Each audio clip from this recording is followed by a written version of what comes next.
गणेश जी का रूप ही बड़ा रहस्यमय है और ये बहुत वैज्ञानिक और आध्यात्मिक ज्ञान को दर्शाता है। और इसमें एक एक बात को आप गौर से देखें, गौर से समझें तो एक अद्भुत प्रतिभा, अद्भुत ज्ञान और अनोखा विद्या प्रकट होने लगता है। गणेश जी का पेट बहुत बड़ा पेट।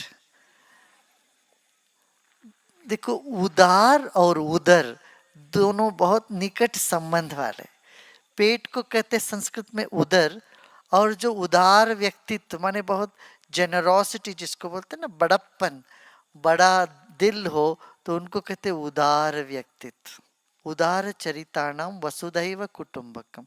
जिसका चरित्र, जिसका मन, जिसका चित्त उदार है, उनके लिए सारा संसार परिवार हो जाता है।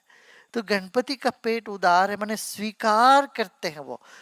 तुम जैसे हो वैसे तुम्हें स्वीकार करते। तुम जिस बेवकूफ हो या बुद्धिमान हो, अच्छे हो बुरे हो, वो दूर नहीं करते, तुमको अपनाते हैं भगवान गणपति।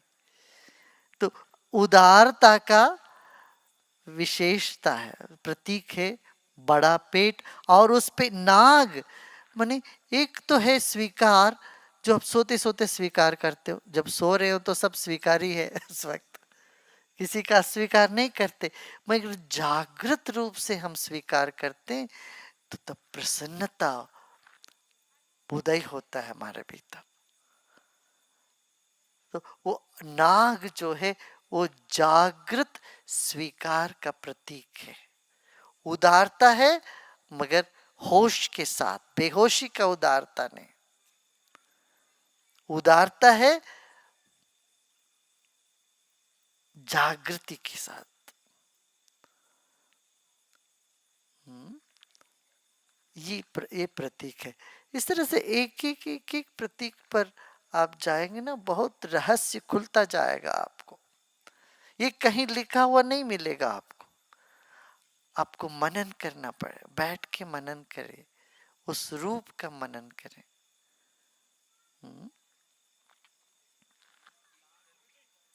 एक दांत, एक दंत। गणपति को एक दंत, एक ही दांत है। एक ही दांत से किसी चीज को चबा नहीं पाते। चबा पाते हैं क्या? नहीं चबा पाते। इसका रहस्य क्या है? दत्त चित्त कहते ना, एकाग्रता।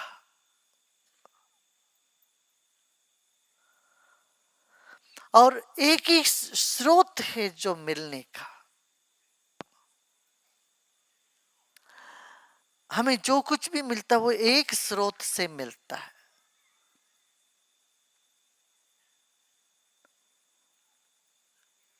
उसका प्रतीक है एक दंत।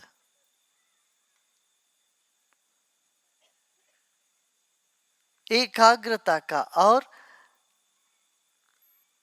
संसार का स्रोत एक ही है, इसका सूचक भी है एक दांत। दूर्वा तो, हाथी तो दूर्वा तो खाती है, दूर्वा का वो है। दूर्वा का एक गुण है, दूर्वा दुस्वप्न नाशिनी। दूर्वा का ये गुण है। दूर्वा को आप यदि बुरे सपने आते हैं तो आप तकिया के नीचे दूर्वा रख के सो जाइए। अब देखिए आपका वो दुस्वप्न दूर हो जाता है। जो खराब सपने ना, वो दूर हो जाते हैं। तो दुनिया जब खराब सपना लगे हमको, भयानक लगे, भयभीत हम रहे, वो दूर्वा से दूर हो जाती है। उसको दूर करने का जो एक प्रतीक है, वो ज्ञान ही दूर कर सकता है, विद्या ही दूर कर सकती है हमको दुख से, बुरे सपने से। इसलिए गणपति को दूरवा रखते हैं। हाँ, गणपति अथर्व शीर्ष के कितना सुंदर तरीके से गणपति अथर्व शीर्ष शुरू होता है। क्या कहते हैं? भद्रं कर्णे विशृणुयाम देवा। मेरे कान से मैं अच्छा ही सुनूं, भद्रम पश्येमाक्षभिर यजत्रा, जो मैं देखता हूं मेरे नजर में अच्छे दिखे। स्थिरैरंगैः स्तुष्ट्वागुं स्वस्तनो भी, मेरा शरीर स्वस्थ रहे, मेरी वाणी स्थिर रहे, मेरा जीवन देवों के हित के लिए हो। दैव हितम यदायो, मेरा आयु ऐसा अच्छा हो जिससे अच्छा काम हो। ये प्रार्थना। इसके बाद कहते हैं अथर्व शीर्ष में गणपति का पूरा है। त्वम इंद्रस्त्वम रुद्रस्त्वम ब्रह्मस्त्वम प्रजापतिस्त्वम, तुम आपः, तुम जल हो, तुम वायु हो, तुम सब कुछ तुम ही हो। आकाश पंचभूत को भी कहते गणपति तुम इन सब में तुम हो। जल में, थल में, नील गगन में, जल में, तल में, अनिल में और नील गगन में, सब जगह तुम ही व्याप्त हो। ये कहते मेरे आगे मेरे पीछे इन सब का धर्ता तुम हो, धारण करने वाला आप हो और सब देने वाला आप हो, करता आप हो, धरता आप हो, सब कुछ आप हो। मेरे आगे हो, मेरे पीछे हो, मेरे दाहिने, मेरे बाएं तरफ, मेरे ऊपर, मेरे नीचे, मेरे चारों ओर, भीतर बाहर सब आप ही हो, व्याप्त हो। ये कहते हैं। ये गणपति अथर्व शीर्ष सुनोगे ना, इतना इसका अर्थपूर्ण भावपूर्ण इसको करोगे ना, बस वहीं बैठे बैठे गणपति साक्षात हो जाएगा, गणपति का अनुभूति हो जाएगा उस पर। इतना सुंदर गणपति मूषक वाहन है। कोई तो ये पूछ सकता है कि अरे भाई हाथी कैसे चूहे पर सवार हो सकता है? हाथी हाथी के उसके पांव लगते चूहे वहीं के खत्म हो जाएंगे,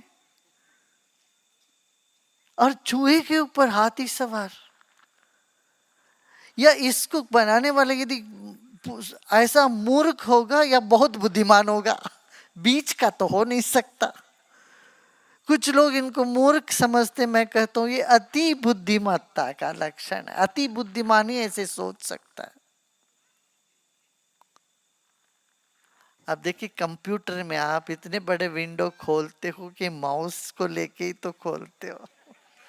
सारा ज्ञान आपको, कंप्यूटर का ज्ञान माउस के बिना नहीं चल सकता है ना। तो चूहा क्या करता है? काटता है, और कुछ नहीं करता, काट देता है। तर्क, छोटा सा तर्क तो छोटा होता है। चूहा तर्क का प्रतीक। तर्क से हम बहुत बड़ा ज्ञान को पा सकते हैं। आज विज्ञान जो भी हमको दिए वो सब तर्क से ही मिला। और चूहा तर्क का प्रतीक है, और वितर्क आत्मज्ञान। तर्क से ही आत्मज्ञान भी होता है। बड़ी बड़ी उपलब्धि तर्क से मिलती है। तर्क पर सवार होता है।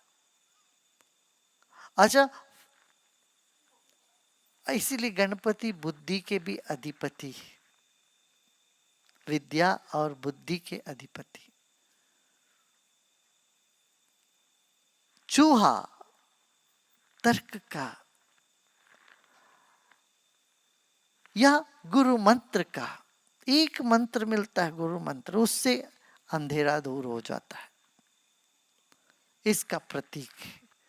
तर्क को बुद्धिगत समझे और भाव से जाने में मंत्र। मंत्र तो बीज मंत्र तो एक होते, छोटे से मंत्र, और मगर उपलब्धि ब्रह्मांड का है उससे। तो ये एक प्रतीक का ये हुआ। फिर गणपति के हाथ में मोदक है।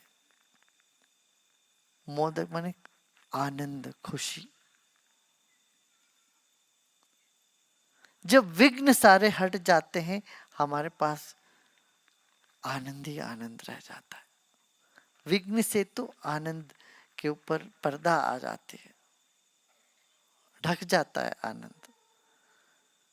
तो गणपति मोदक, प्रसन्नता, खुशी, विनोद, ये सब प्राप्त हमको होता है जब विघ्न हटता है। और विघ्न हटने के लिए क्या? धैर्य चाहिए। और ये धैर्य हाथी से, हाथी कभी डरता नहीं, सीधा आ जाता है। हाथी कोई रोक नहीं सकता, अपने रास्ते में कुछ भी आए वो उखाड़ के फेंक देता है। हाथी सिर्फ एक ऐसा प्राणी है जो किसी चीज को डरते, किसी चीज पर नहीं डरता है। निडर हो जाना, निर्भय हो जाना, ये गणपति का संदेश। एक हाथ को अभय हाथ दे रहे। अभय माने डरो मत, निडर रहो, मैं हूं।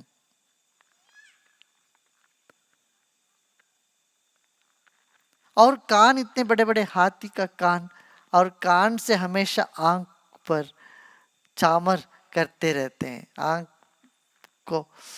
और यदि सुनी हुई और देखी हुई बातों में संगति बैठे तो ही ज्ञान ठीक है। देखते कुछ है, सुनते कुछ और है तो भ्रम होता है। और देखने का और सुनने का संगति से फिर ज्ञान प्राप्त होता है। तो सुनो अधिक, और देख भी रहे हैं, सुन भी रहे हैं।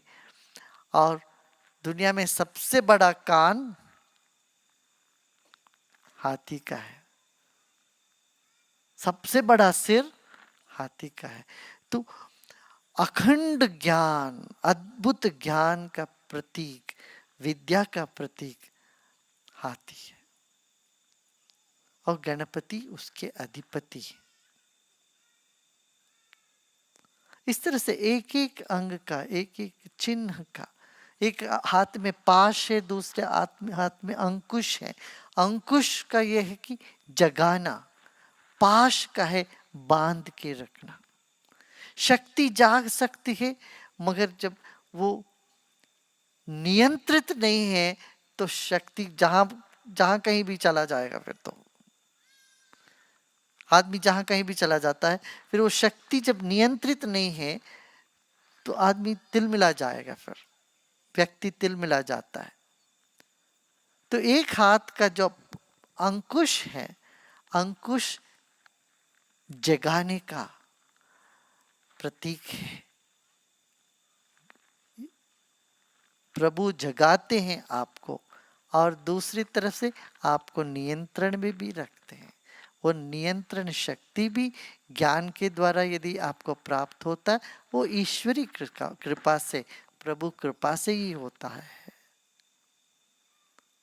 प्रभु की कृपा से नियंत्रण भी और जागना भी दोनों हुआ। फिर एक हाथ से अभय और दूसरे हाथ में वरद। मैं वर दे ही रहा हूं, खुशी दे रहा हूं, आनंद दे रहा हूं, हर तरह का आनंद। यही मोदक, मोद माने आनंद, जो हमारे पांचों इंद्रियों को और अंतःकरण को आनंद दे, वो मोदक है। सिर्फ लड्डू नहीं है, इतना मीठा खा खा के वो नहीं, वो मोदक माने जो हमें भीतर बाहर हमारे जीवन को आनंद से भर जाए, खुशी से, संतोष से भर दे, वो मोदक है। हाँ, और खुशी खुशी मनाओ। भगवान को कहते ना, भगवान को पूजने के लिए प्रसन्न चित्त होके पूजो, रो पीट के नहीं। रो पीट के पूजने वाले भी तो है, मगर वो जब रो रहे हैं तो किसी चीज के लिए, वस्तु के लिए, संसार को पकड़ के उसके लिए रो रहे हैं। अरे प्रभु को पकड़ो ना, संसार अपने आप पीछे आता रहेगा। अब प्रभु को पकड़ने भी जाते बड़ी खुशी मिलती है वहां पर। वो है ना, जय जगदीश शरण जो पावे दुख बिन से मन का, दुख बिन से उस मन से जो भजते हैं वो बहुत कुछ पाते हैं। सब लोग गा तो लेते हैं मगर उसके भावार्थ में जाते नहीं है, है ना। तो ईश्वर है और मेरे है, मेरे साथ है, ये भाव होने से फिर दुख कहाँ हो सकता, कैसे होगा बताओ। जो सबका मालिक है, सबके अधिपति है, वो है हमारे सामने है, मेरे भीतर है, मेरे आसपास है, मेरे चारों ओर है, तो मैं कहाँ उनसे अलग हो सकता हूँ। वो मेरे हैं तो बाकी को सब कुछ देर अबेर हमको मिल ही जाएगा। यह विश्वास दुख को दूर रखेगा, पास नहीं आने देता, दुख को, चिंता को पास नहीं आने देता। यह विश्वास, उस विश्वास से पूजें गणपति को।